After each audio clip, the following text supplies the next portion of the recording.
Right, good afternoon everybody and welcome to the Flight of the Eagle show. My name is Chris and along with Paul and James and a few feathery friends I'm hopefully going to entertain you for the next 25 minutes or so.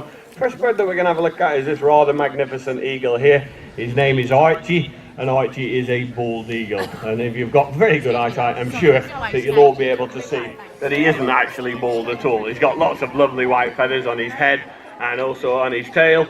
And at no point in the life of a bald eagle is he ever going to be bald. That's the domain really of vultures, and they have bald heads and necks so they can stick their heads inside a dead animal and eat you from the inside out. So I guess the question that most people ask me every single day is why on earth is he called a bald eagle? And the answer to that sort of sounds a bit weird, but bald is an Old English word which quite literally means white patch. So skewbald and piebald horses have a white patch on them, and when we swam across the ocean, discovered America, we saw an eagle with a white head and just went, that's a bald eagle, and that's how he got his name. So most people do know the bald eagle because he is America's national bird. Have we got any Americans in here today? Well, that was a bit of a damp squib for Americans. They normally make a lot of noise. Now, just to be fair to everybody in the world, the bald eagle also occurs in Canada. Can you beat America? Whoa, I think that was a definite win for Canada there. Now, Alaska, nobody ever gets out from Alaska. But wait for it, Archie is actually a British bald eagle. And that was rubbish as well. Now, Archie has been working here at the castle for some 15 years. And he does actually understand that today is a sort of okay kind of day. For me and you, of course, we enjoy a bit of sunshine. But for Archie, what determines whether he has a good day at the office or a bad day at the office is actually all about windy weather. So I know that when Archie flies down that river road every single day, I let him go the first time, most people are thinking to themselves, clever so-and-so, he's never going to see that eagle again as he disappears round the back of the castle. And well, he's still here and he still loves Warwick Castle. And the reason why he goes down the river road, usually takes a left-hand turn round the back of the castle, is because he's got an enormous pair of wings. And when you have a massive pair of wings, the best place to fly is in a windy area. So all of our birds are actually trained not here, but on the side of a mountain up in North Yorkshire called Pennygent. That's exactly where I live, right on the top of that mountain, and that's where all of the eagles get to learn how to fly, kick their shoes off, play tig with each other in winter time. And of course they all have to have a day job, and that's why we come down here to Warwick Castle, and Archie flies here every day. And so he already knows how to fly, and it's only when you can fly really, really well that you can then bring them into an enclosed environment and of course get away with it. And Archie is working at the moment, so he's not getting paid in dollar bills. He's not getting paid in pound notes either. He's actually getting today bits of chicken, bits of rabbit, bits of squirrel, wood pigeon, any meat at all he'll happily eat. In fact, we very often recycle small children left over from school groups. There's always somebody wandering about at 5 o'clock at night time, and he would quite literally eat anything at all. So if I was to have a heart attack and die now, Archie wouldn't say, oh, what a shame, Chris was a really, really nice guy. He'd just go like this, yes, and he'd eat me. And animals have been recycling each other for forever and ever and ever. And this is what we're actually paying his wages for here, actually soaring and flying around the sky. And eagles, on normal kind of days, when there's not much wind, will actually sit still and actually do absolutely nothing. But when I say they're doing absolutely nothing, they're just sitting still and waiting for an opportunity to arrive. So if Archie was a wild bald eagle, he'd find himself alongside a river, a lake, or maybe the ocean, and he's sitting waiting for a fish to arrive on the surface of the water. As soon as a fish arrives on the surface of the water, then he's going to fly straight towards it, drop his feet into the water, grab the fish, and that is job done for the day. So he might actually only be active for about 10 minutes of any one day. Now, it is a fantastic sight seeing an eagle soaring around the castle, and Archie is a bit of an expert. He's been doing this for 15 years.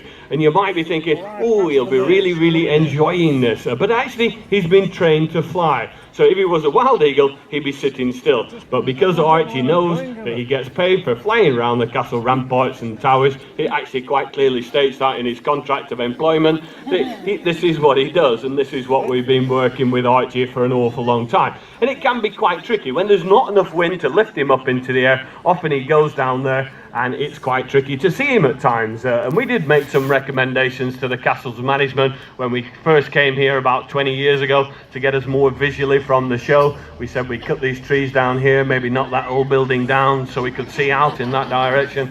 But they didn't take us on board, so sometimes we just have to wait.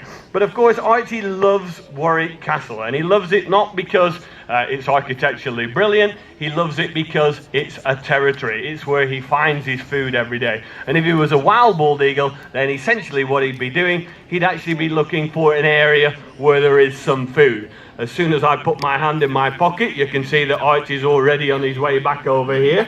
But if he was a wild eagle, he'd be holding on to a territory. But to hold on to a territory somewhere where you're going to find all your food, you're going to need a bit of backup, because there's always going to be another bald eagle or another bird of prey going to come in and try and steal your place at the food table. So what actually happens in the wild is they mate for life, and that way they can hold on to a territory and of course move off any interlopers that are going to try and steal his lifestyle. So Archie is no different. He does actually have a girlfriend. It was a bit of a scandal when they first got together. She's 15 years his senior, but we're all cool with it now. And every year when Archie leaves here in November, he goes back up to North Yorkshire, and Sydney and Archie build an enormous nest. It's about 1.5 tons of twigs, and they build this nest. It's huge. It is about 2 feet deep, 8 feet across, and then they line the nest up with sheep wool and feathers and lay 2 eggs and usually bring up 1 youngster a year. And of course, for Archie, that keeps him busy all the way round. Now you might have noticed that I actually threw Archie off that time, and he flew 10 feet, landed on the floor, and he's actually now just saying, come on Dad, give me a bit of food. And if I was to feed Archie for doing little or nothing, that's exactly what he would do. So if I fed him on that log there for the next 35 years, that's exactly where he will be. So I need Archie to do a bit more work, and he's going, no, I've quit. The pay and conditions here at Warwick Castle are awful. So this is a flying demonstration, not a walking demonstration. Okay. So let's give him a big round of applause. It does actually mean something to him. What does that mean? Yes. You can see what it actually means is trying to take that child off the shoulders of the person and trying to protect his shoulders with a small child. I like that statement. But Archie, as soon as he hears that clapping noise, he's just going to head back down to where we keep the birds. And he isn't going down there because he wants to. He knows that, of course, that's where the rest of his lunch is. And today, Archie's going to be getting half of a squirrel, I think, a grey squirrel, to finish off his lunch. But now that he's gone, we can move on to the next bird. And this is actually a Chilean eagle. So this is actually slightly smaller than the American bird. That isn't a reflection on nation sizes or anything like that. It's just down to design. So birds of prey are different sizes for different jobs, different habitats, different food sources. And I'm going to talk a little bit about why we actually have birds here at the castle. So in yesteryear, it certainly wasn't about education, it wasn't about conservation, it was actually all about feeding yourself. And I know we're going to live all, hopefully, a long time, maybe 50, 60, 70, 80 years, 100 years now. But in yesteryear, most people had very tough lives. They were living on a diet of root vegetables, maybe a bit of mutton thrown in as protein. So most people weren't getting past about 35 years of age, and life was incredibly difficult. And if you actually had a bird of prey, then you really were an incredibly lucky person indeed, because you can use this bird of prey to catch your breakfast, dinner and tea. So this is a bird that can comfortably catch a rabbit or a pheasant or a duck.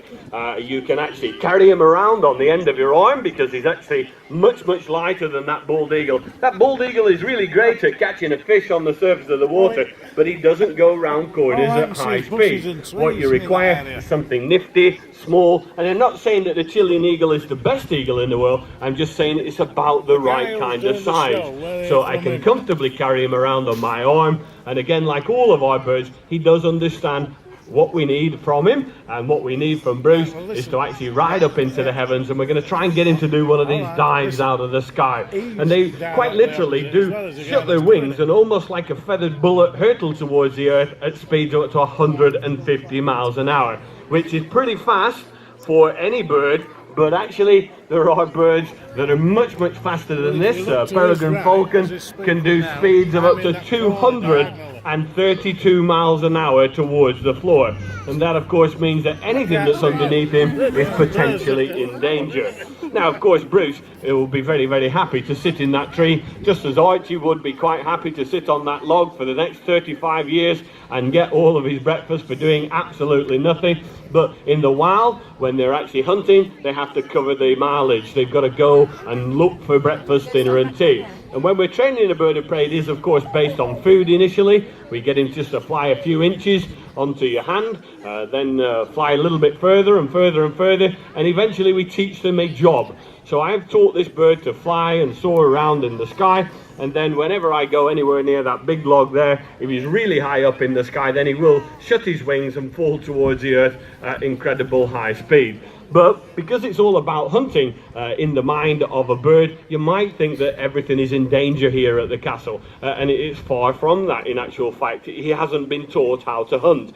And in the wild, if he fledged from a nest in the wild, his mum and dad would of course very quickly show him the ropes, and he would very quickly learn how to catch things for a living. But here at the castle, we stop short of hunting. We just quite enjoy the ducks and the peacocks that we've got here at the castle. And to teach a bird like this to hunt is really simple. All you've got to do is put a dead animal on a string, pull him along the floor, and of course as soon as he jumps onto it, then he's going to get a meal, and from that day forward he is always going to chase after prey.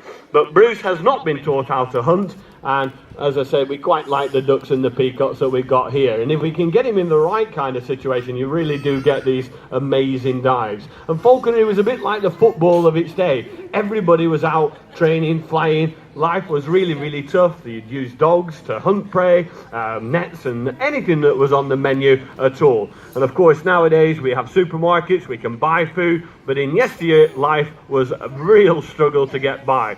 So Bruce is actually a bird that would be very handy indeed, and he is a bird that really can get through the sky at really impressive speeds. Now Bruce is a bird that actually likes his job here at the castle, but his father also liked his job here at the castle, but his father is the only bird of prey, bearing in mind that we've had 1100 years of history here at the castle. His father is the only bird of prey that has ever been sacked from Warwick Castle. Now, to get sacked, children, it essentially means you've done something really bad. Your services are no longer required. And his father was amazing. He was a bit like Archie. He was always in the right place at the right time. And one day, after 10 years of doing the same job day in, day out, it all went horribly wrong for his father. I don't know what actually made him do this, but one day, as he was about 1,000 feet up in the sky, hurtling towards the earth at 150 miles an hour, about 500 feet from ground level, he changed direction and started hurtling down that river road. And I had no idea, because I was watching his father fall out of the sky. But at that moment that there's an eagle hurtling towards the earth at 150 miles an hour, two ducks that quite clearly must have eaten a rye vita or a cream cracker, they were desperately dry and wanted a drink, flew across the arena, and his father had changed direction. He was on intercept, and I knew exactly what was going to happen next. There was about 2,500 people here, and I'm thinking to myself, oh, they're not going to like this next bit. But when he hit the duck about 80 feet up in the sky, the crowd went wild. They loved it, they did. There wasn't a person that didn't come up to me and say that was amazing. But there was about 500 children here that were emotionally